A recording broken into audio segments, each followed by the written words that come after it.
Достар, сендерге бүгін туыстар туралы история айтып бергім келіп отыр. Білмеймін, қазір өзі дені дұрыс туыстар қалды ма өзі? Бәрі далбан болып кеткен сияқты ма? Что-то білмеймін, есі дұрыс туыстар көрген емеспін. Сендерде бар ма өзі туыстарың, нормально ма өзі сендердің? Мен бар ғой, мамам жағынан да туыстарым қатты ойнап жатқан жоқ. Папам жағынан да туысқандарым вообще керек етпейді да. Похуй, реально, почему бізде папамыз жағынан туысқандарымыз біз өліп жатсақ та им похуй айтыңдар, пожалуйста. Реально настолько насрать на нас. Просто менің папам жағынан туысқандарым, они видели, они знали, как мне тяжело, как вообще маған қаншалықты қиын екендігін барлығын біліп жүріп, өлсең өле қал деген сияқты сондай реакция танытты да. Вот бар ғой, пипец.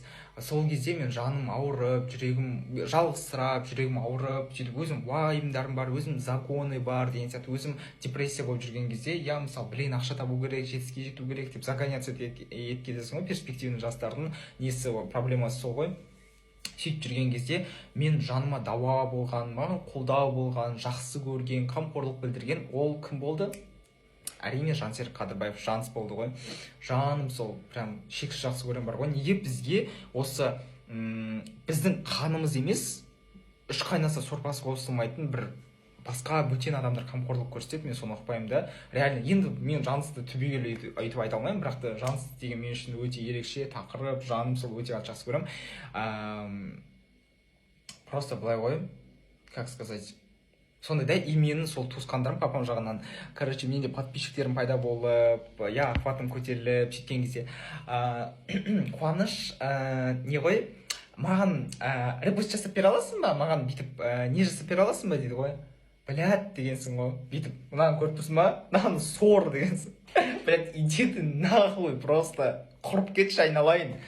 Блядь, я хуею бар ғой, реально хуею. Дорогие родственники, блядь, вы что, гоните что ли? Идите нахуй вообще. Маған уже бар ғой, папаның туысқандарынан похуй бар ғой, өлсе өле қалсын. Мен өзімнің қолдайтын адамдарым бар, қамқорлық танытатын қорғандарым бар, қамқорлық танытатын жанашырларым бар, я шүкір Аллаға шүкір.